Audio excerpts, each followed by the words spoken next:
What's up everyone? Coach Tony from the Strength House here, and today's video is going to be the first video in a series of nutrition Q&A videos where we answer questions that you have about nutrition because it's such an important part of getting stronger, gaining muscle, and improving your performance. Now, our content is almost always about training, but nutrition seems to be a piece where a lot of people still have a lot of questions, so it's something that we know that we can help you with practical information that you can put into play right away to help your performance on the field, in the weight room, whatever it is you're training for. So the first question that we got was, how much protein do you recommend consuming each day?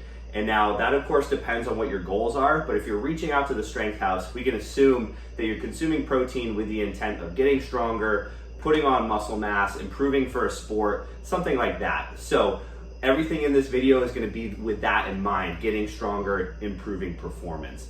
So the research pretty definitively shows that about 1 gram per pound of body weight per day is a good baseline for maximizing your performance when trying to get stronger, gain muscle, performance-based goals. Now, a lot of times you'll hear recommended to consume 1 gram per kilogram of body weight per day, and that's obviously much lower than 1 gram per pound of body weight per day. And those recommendations usually come from research that's done on sedentary individuals, people who aren't training as hard as the rest of us, trying to build muscle, trying to improve for strength sport, or trying to improve their performance in a team-based sport. We need a lot more protein because we have a lot more muscle tissue breakdown from our training, and we need to consume that protein in order to build back those structures bigger and stronger. So 1 gram per pound of body weight, really easy to remember, a calculation that's not hard to do, and that's kind of on a sliding scale where we can see pretty good gains from as little as 0.7 grams per pound of body weight all the way up to 2 grams per pound of body weight per day. Those higher ends, research pretty definitively shows that as long as your kidneys are in working order, those high amounts of protein consumption have literally no ill effects associated with them. So don't be afraid to consume a lot of protein all the way up to 2 grams per pound of body weight. All right, so somewhere between that 0.7 all the way up to 2, but a really good place to start is just 1 gram. So you take your body weight in pounds, and that's how many grams of protein you should be consuming per day. So to make this nice and practical, what I've mapped out here is about 150 grams of protein sitting right here in front of us. That's a relatively common body size, about 150 pounds. So for a 150 pound person who's interested in getting stronger, getting better at their sport, what you're looking at right here should be about your daily protein intake, and I'll walk you through each of those things. So first things here, we've got 2 cups of milk. So you're gonna get about 16 grams of protein here. Any food in liquid form is obviously incredibly convenient and easy to consume. You could drink this in the morning with your breakfast. You could mix it into a protein shake post-workout, assuming it's a skim milk, it's a lower fat, because typically post-workout we wanna reduce how much fat we're consuming with our protein. But 2 cups of milk, 16 grams of protein.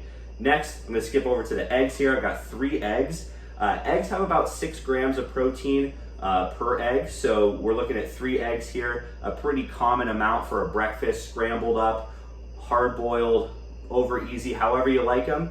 6 grams per egg, so we're looking at another 18 grams here.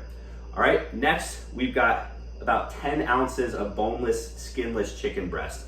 So with most chicken options, you're looking at about 7 grams of protein per ounce of chicken. So here, just 10 ounces here, weighted out on the food scale to be accurate, we're looking at 70 grams of protein here. That's where we're gonna get the bulk of our protein for the day, from some sort of animal-based protein. Animal-based proteins are complete proteins, meaning they have all essential amino acids. So they're gonna be a higher quality protein source than most plant-based proteins, with the exception of soy protein, which is also a complete protein. But chicken's a really common one, and you get a lot of bang for your buck here with 70 grams of protein in just this small amount. So this is literally just 2 chicken thighs. You could split them up over 2 meals. You could have your eggs for breakfast. You could have 1 chicken thigh for lunch, 1 chicken thigh for dinner. You have your 2 cups of milk, and then we tie it all together. We have 2 scoops of whey protein here. Now, protein powder, I don't even think of it as a supplement. I think of it as food because it's so convenient. And as we know, we wouldn't be talking about it right now if protein wasn't so important.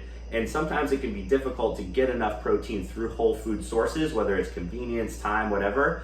So protein powder, a high quality protein powder, can really be a lifesaver. So I've got 2 scoops of protein in here, equal to about 50 grams of protein. You can mix this with water and drink it post-workout. You could split up the 2 scoops over the course of the day, have one as kind of a hold me over in between meals, and then have your second scoop post-workout. But this, I think, is a pretty common structure for the way that somebody's day might go, where we might have our 3 eggs for breakfast, we might have a glass of milk with breakfast, we might have 1 chicken thigh with our lunch, we might have 2 scoops of whey protein. If we lift after work or after school, we consume that right after we work out and sometime in the afternoon or early evening. Then we go home and we have another chicken thigh for dinner. So what we're looking at right here, 150 grams of protein. Now, people who struggle to consume a lot of protein, you might look at this and say it's really not that much, and it's not, especially if you're choosing from sources that are very dense and then sources that are highly convenient, such as our whey protein powder and our milk. Now, these are just a couple of examples. There are so many different ways that you can get your protein in, but we want to illustrate the point that a great starting point for your protein consumption is going to be 1 gram per pound of body weight per day. And these are some awesome options that are easy to consume, dense in protein, and are going to help you get closer to your strength training or sports performance goals by consuming that really important protein, that macronutrient that's going to help you build you back bigger and stronger. All right, so every week we're going to be answering your nutrition questions. If you like this video, make sure to share it. And if you have nutrition questions, leave them in the comments. I'll get to them in a further week. See you next time.